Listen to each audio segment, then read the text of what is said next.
Nabi Ibrahim alaihissalam bergegas menunaikan perintah Allah ini. Beliau keluar membawa dua orang terkasihnya menuju ke Mekah, di mana di situ langsung tidak ada air, tanah gersang dan tandus, serta sepi tak berpenghuni.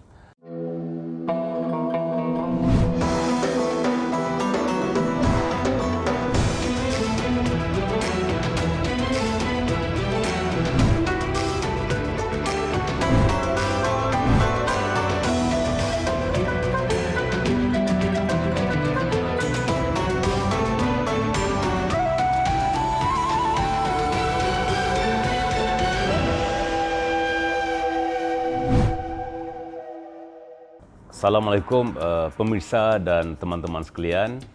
Pada siri inspirasi kali ini kita akan teruskan, dan pada kali ini saya akan menceritakan satu topik yang mungkin kita sudah tahu topik ini.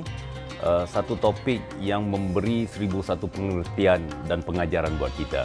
Saya namakan Hajar Mencari Air. Nabi Ibrahim alaihissalam dalam sirah disebut telah pulang bersama isterinya Sarah dari negeri Mesir menuju Syam. Sarah ini teman-teman sekalian membawa bersama Hajar. Hajar ini sebenarnya merupakan hadiah dari seorang raja yang zalim. Sarah begitu riang gembira dengan keberadaan Hajar dan juga menyayanginya. Lalu Sarah ini menghadiahkan Hajar kepada Nabi Ibrahim untuk dinikahi. Teman-teman sekalian, dari Hajar inilah lahirnya putra Nabi Ibrahim alaihissalam, iaitu Ismail. Lalu Allah Azza wa Jalla memerintahkan Nabi Ibrahim alaihissalam untuk keluar bersama Hajar dan putranya ke Makkah dan menetap di sana.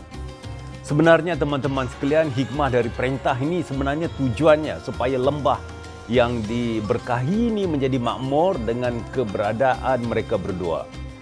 Nabi Ibrahim alaihissalam membawa Hajar dan putranya Ismail dalam keadaan Hajar menyusuinya, hingga Nabi Ibrahim alaihissalam meletakkannya di tempat yang nantinya akan dibangunkan Baitullah, iaitu di dekat pohon besar di atas Zamzam, di atas bahagian yang sekarang ini berdirinya masjid kala itu. Di Mekah tidak ada sesiapa pun dan tidak ada air. Disitulah Nabi Ibrahim menempatkan keduanya. Nabi Ibrahim pun meletakkan di dekat mereka sebuah geriba berisi kurma dan wadah berisi air. Lalu Nabi Ibrahim membalikkan punggungnya untuk meninggalkan tempat tersebut. Hajar ini teman-teman sekalian mengikuti Nabi Ibrahim dan berkata, "Wahai Ibrahim, kemana engkau hendak pergi meninggalkan kami di lembah yang tak berpenghuni dan tak ada apapun di sini?" Hajar mengucapkan katanya itu berulang kali. Namun Nabi Ibrahim tidak juga menoleh kepadanya. Akhirnya Hajar pun bertanya, "Apakah Allah yang memerintahkan hal ini kepadamu?" Nabi Ibrahim menjawab, "Benar." Hajar menimpali, "Kalau begitu Allah tidak akan menyanyiakan kami." Begitu luar biasanya tawakal Hajar ini. Dan kemudian Hajar kembali ke tempat semulanya, ke tempat dia ditinggalkan. Nabi Ibrahim alaihissalam terus pergi hingga ketika sudah berada di jalan pergunungan dan tidak terlihat lagi oleh Hajar dan putranya, Nabi Ibrahim menghadapkan wajahnya ke tempat yang akan nanti didirikan Baitullah ini. Lalu beliau memanjatkan doa berikut dengan mengangkat kedua tangannya.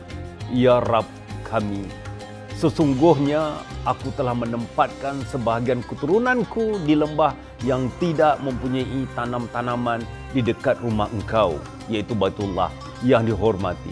Wahai Rabb kami, yang demikian itu agar mereka mendirikan salat, maka jadikanlah hati sebagian manusia cenderung kepada mereka dan beri rezekilah mereka dari buah-buahan, mudah-mudahan mereka bersyukur."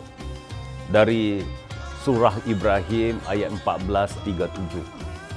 Setelah itu Hajar mulai menyusui Ismail. Dia meminum dari air yang ditinggal oleh Nabi Ibrahim.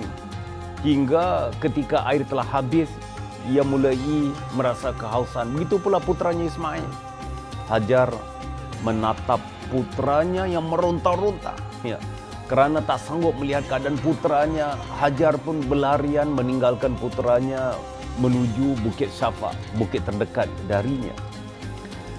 Ia lalu naik, berdiri di sana dan memandangi lembah yang baru saja ia tinggalkan, berharap ada orang lain di sana. Ternyata teman-teman sekalian, tidak ada seorang pun selain mereka berdua. Ia turun dari Bukit Safa dan terus berlari kecil melewati lembah sehingga sampai ke Bukit Marwah. Ia berdiri di sana, teman-teman, untuk memeriksa apakah ada seseorang yang terlihat. Namun tidak ada seorang pun. Ia melakukan itu sebanyak 7 kali, Bapa Ibu. Dari Ibnu Abbas berkata, Nabi SAW bersabda, itulah sebenarnya asal-usul sa'i manusia, orang yang berhaji di antara keduanya, Safa dan Marwah. Tak kala Hajar berada di atas Marwah, ia mendengar suara yang berkata kepada dirinya, diamlah. Lalu ia mencari-cari dengar dengan saksama. Hajar berkata, engkau sudah mendengarkan suaramu.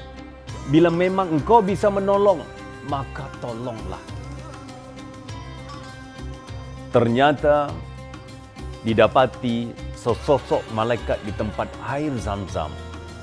Ada perawi berkata dengan sayapnya hingga muncullah air. Melihat air itu, Hajar membendung air tersebut lalu mencedoknya ke dalam wadah airnya, sedangkan air tersebut menyembur setelah dicedok Hajar. Ibnu Abbas berkata Nabi SAW bersabda, sekiranya ia tidak mencedok air tersebut, tentulah air Zam-Zam sudah menjadi mata air yang mengalir. Lalu Hajar minum dan menyusui anaknya. Malaikat berkata kepadanya, janganlah takut binasa. Sesungguhnya di sinilah rumah Allah, Baitullah. Anak ini dan ayahnya akan membangunkannya.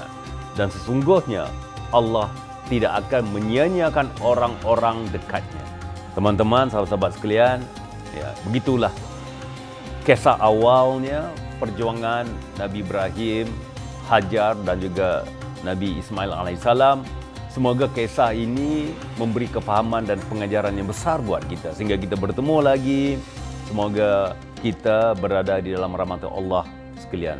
Sekian wabillahi taufiq wal hidayah. Assalamualaikum warahmatullahi taala wabarakatuh.